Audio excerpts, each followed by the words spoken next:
السلام عليكم ورحمة الله وبركاته.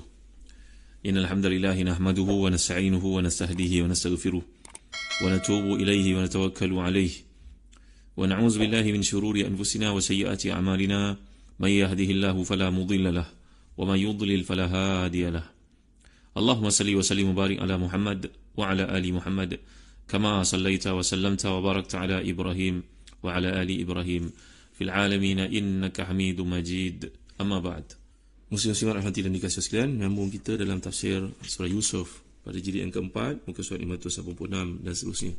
A'udzubillahi minasyaitanir rajim. Pada ayat 51, 52, 53. Qala ma khatbukunna idh rawattunna Yusuf an nafsihi قلنا حاش لله ما علمنا عليه من سوء قالت امرأة العزيز الآن حسحس الحق أنا راودته عن نفسه وإنه لمن الصادقين ذلك ليعلم أني لم أخنه بالغيب وأن الله لا يهدي كيد الخائنين وما أبرئ نفسي إن النفس لأمارة بالسوء إلا ما رحم ربي إن ربي غفور رحيم. صدق Allahul Azim. Raja berkata kepada wanita-wanita itu, bagaimana keadaanmu ketika kamu menggoda Yusuf untuk menundukkan dirinya kepadamu? Mereka berkata, Maha sempurna Allah, kami tidak mengetahui satu keburukan padanya. Berkatalah isteri Al-Aziz, sekarang jelaslah kebenaran itu. Akulah yang menggodanya untuk menundukkan dirinya kepadaku, dan sungguhnya dia termasuk orang-orang yang benar. Yusuf berkata yang demikian itu agar dia Al-Aziz mengetahui bahawa sungguhnya aku tidak berkhianat kepadanya di belakangnya, dan bahawasanya Allah tidak meridai tipu daya orang-orang yang berkhianat. Dan aku tidak membebaskan diriku dari kesalahan, kerana sungguhnya nafsu itu selalu menyuruh kepada kejahatan, kecuali nafsu yang diberi rahmat oleh Tuhanku. Sungguhnya Tuhanku Maha Pengampun lagi Maha Penyayang. Muslim-muslimat rahmati dan dikasihi sekalian, telah saya huraikan banyak hadis yang memuji sifat Nabi Yusuf AS, ketabahannya dan juga kemuliaan, ketinggian martabat, kesabarannya. Sebab itu dalam Musnad Ahmad dan juga dalam As-Sahihaini, riwayat Bukhari dan juga Muslim, hadis yang diriwayatkan daripada Imam Az-Zuhri daripada Sa'id bin Abi Salamah daripada Abu Hurairah radhiyallahu anhu bahawa Nabi pernah bersabda, nahanu ahaqqu bi syakki min Ibrahim idh qala Rabbi arini kaifa tuhil mauta wa yarhamullahu lutan laqad kana ya'wi ila ruknin syadid walau labistu fi sijni ma labisa Yusuf la ajabtu da'i. Kami ini sepatutnya lebih banyak ragu daripada Ibrahim, lebih banyak syak daripada Ibrahim. Kerana Ibrahim AS pernah bertanya kepada Tuhannya, ya Allah, tunjukkan kepadaku bagaimana engkau menghidupkan makhluk yang telah mati, orang yang telah mati. Telah saya huraikan lanjutannya dalam kuliah lalu. Dan semoga Allah memberi rahmat kepada Lut alaihi salam, dia berlindung kepada keluarga yang kuat. Dan seumpama kalau aku tinggal dalam penjara seperti Yusuf, tentulah aku akan menyambut permintaan daripada raja. Ini menunjukkan kepada tawaduknya Nabi kita sallallahu alaihi wasallam, iaitu baginda ketika mengulas beberapa perkara berkaitan dengan nabi-nabi terdahulu. Sifat baginda mengatakan nak banding nabi-nabi itu dengan kita, kalah kita. Begitu maksud Nabi SAW. Tapi bukanlah bererti pangkat Nabi jatuh disebabkan kurang daripada nabi-nabi tersebut. Nabi Muhammad adalah kedudukan yang paling tinggi, wa innaka la'ala khuluqin azim, dan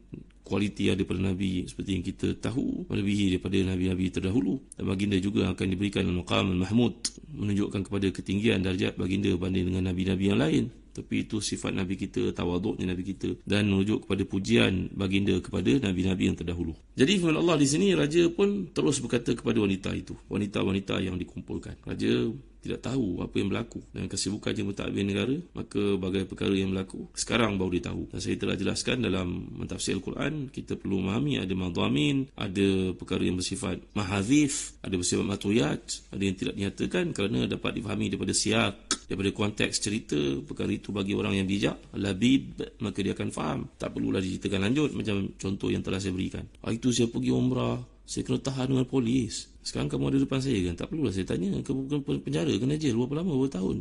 Kan orang tu bercerita pada kita satu pengalaman dia, maka tak perlulah. Tentulah ada berlaku satu di situ, tapi tidak lebih daripada ditahan setakat itu. Maka demikian juga dalam baca Al-Quran, kita melihat contoh yang dikemukakan ini, bahawa raja sekarang dah mengumpulkan semua wanita itu. Dengar saja proaktifly raja pun mengumpulkan semua wanita yang terlibat, dan bertanya kepada mereka, apa yang berlaku? Aku dengar ada yang terluka tangannya di rumah Zulaikha dan isteri kepada salah seorang menteri aku. Raja bertanya kepada mereka, sedang sebenarnya dia menunjuk pertanyaan itu kepada isteri Al-Aziz, kerana saya telah terang kepada tuan-tuan adab yang ditunjukkan oleh Allah di sini, adab seorang Nabi, seperti huraian oleh Abu Su'ud dalam tafsirnya, bahawa beliau merujuk kepada apa yang berlaku ni. Nabi Yusuf tidak mengatakan direct kepada perempuan itu kerana ia membuka aib, padahal suaminya memiliki hak-hak dan juga kebaikan kepada baginda AS.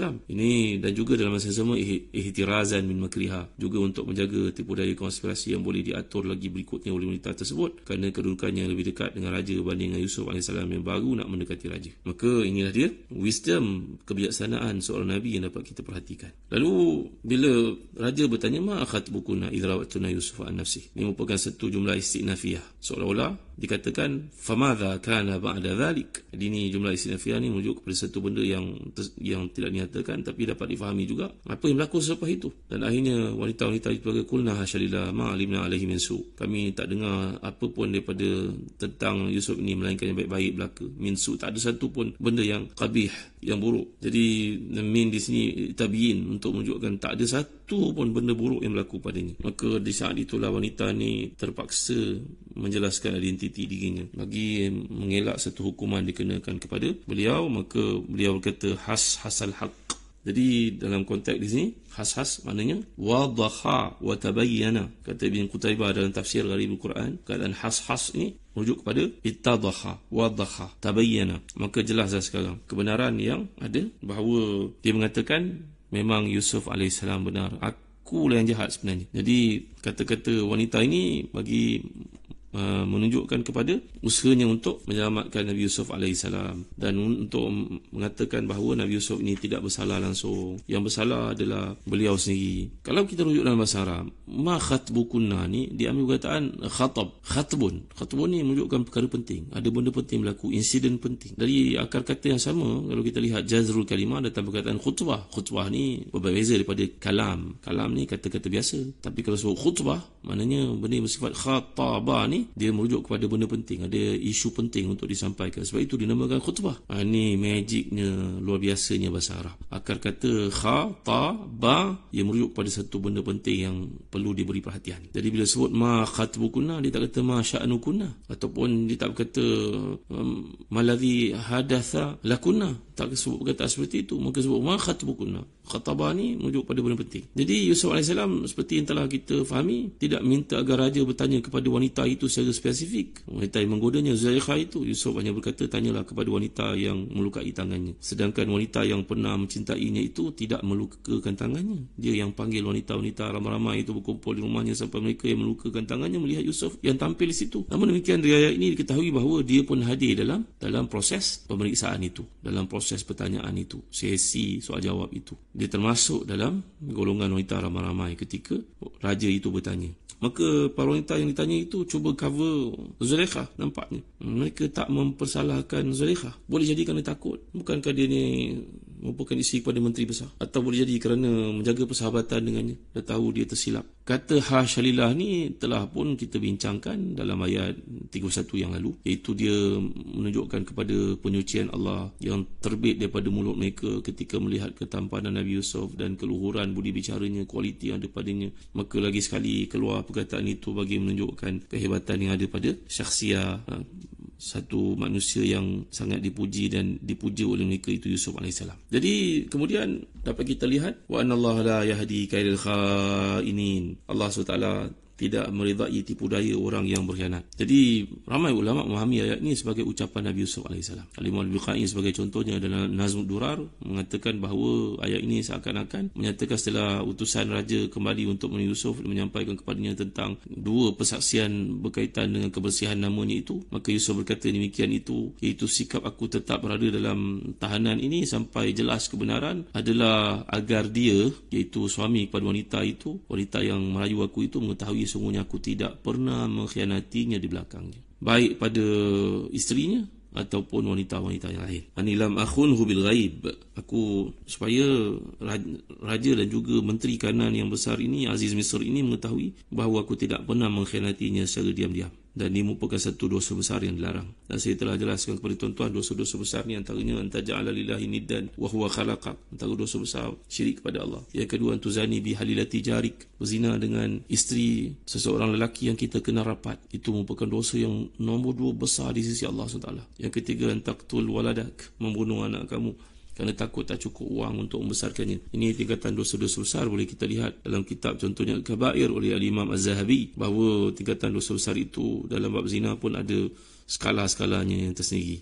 Muslim-muslimat rahmati dan dikasihi sekalian, ini merupakan satu bentuk ta'rid. Ini adalah satu bentuk ucapan yang tidak langsung, ta'rid bil aziz haitsu sa'adaha ala habsi ba'da an alima bara'atahu wa nazahatahu. Bila Nabi Allah ini menyatakan wa anna Allah la yahdi kaidal khainin, Allah tidak meridai, tidak memberi hidayah kepada orang yang melakukan khianat. Ini secara tak langsung merujuk kepada Aziz balik semula, kerana menteri itu mengetahui Nabi Yusuf tidak melakukan buatan itu kepada isterinya dan tidak pernah keluar daripada dirinya, terbit daripada dirinya sebarang buatan yang meragukannya, tetapi dia tetap memenjarakan Yusuf. Maka di sini Nabi Yusuf menyebut secara tak langsung, menyebut dalam bentuk kiasan, dalam bentuk satu kata-kata yang tidak bersifat direct, bahawa perbuatan menganiaya orang seperti masukkan orang dalam penjara seperti itu merupakan buatan khianat kepada negara. Kerana ia merupakan la yahdihim fi kaidihim hatta yuqi'uhu ala wajhin yakun lahu ta'thir yasbut bihi wa yadum wa idha kana min qawli Yusuf fa fi ta'rid.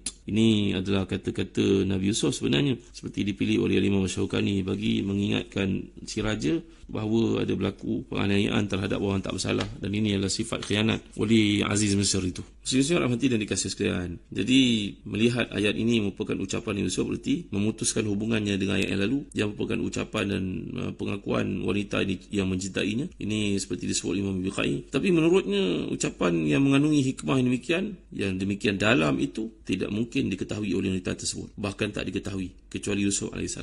Jadi sudut logik ayat ini kata Imam Biqai, ia memang merujuk pada kata-kata Nabi Yusuf yang sangat bijak dan dia bukan kata-kata orang lain. Jadi Imam Qurtubi pula menyebut dua pendapat tanpa menguatkan salah satunya. Pertama, pendapat yang mengatakan ayat ini ucapan wanita yang merayu Yusuf AS, seakan-akan dia berkata aku mengakui kebenaran dia, mengetahui bahawa dia tidak akan mengkhianatinya dengan berbohong, dan aku juga tidak menyebut sesuatu yang buruk berkaitan dirinya padahal dia tidak hadir bersama aku. Jadi seterusnya Imam Qurtubi mengatakan wanita itu berkata dalam ayat berikut, aku tidak membebaskan diriku dari kesalahan, memang aku menggodanya. Kerana itulah kata Imam Qurtubi, wanita ini melanjutkan dengan berkata, sungguhnya Tuhanku maha pengampun lagi maha penyayang. Boleh pakai juga pandangan oleh Imam Qurtubi ini. Pendapat kedua yang dikemukakan oleh beliau, bahawa ayat ini menggambarkan ucapan Nabi Yusuf seperti yang telah saya terangkan tadi. Jadi kata Imam Syaukani dalam tafsir Fathul Qadir, tidak mustahil dalam bahasa Arab yang merujuk kepada mana-mana uslub sekalipun, termasuklah Al-Quran penggunaannya bila membawa cerita daripada seorang dan kemudian ada apa yang kita namakan sebagai seolah-olah ada ayat yang datang dari pihak lain yang sedang kita sebut bahasa menyampuk untuk menambah satu ucapan yang sedang disampaikan. Mungkin juga berlaku demikian kata Imam Syaukani. Lalu ini adalah pendapat yang beliau pilih, bahawa ayat yang merujuk kepada dzalika liya'lama anni lam akhunhu bil ghaib, itu adalah untuk dia tahu aku tidak mengkhianatinya di belakang beliau. Ini adalah kata Nabi Yusuf AS. Itulah pendapat kebanyakan para ulama, walaupun ayat sebelumnya menunjukkan perkataan itu daripada wanita tersebut, daripada Zulaikha. InsyaAllah saya akan mulakan melanjut perkara yang kuliah akan datang. Wallahu a'lam. Sallallahu ala sayyidina Muhammad wa ala alihi wa sahbihi wasallam. Wassalamualaikum warahmatullahi wabarakatuh.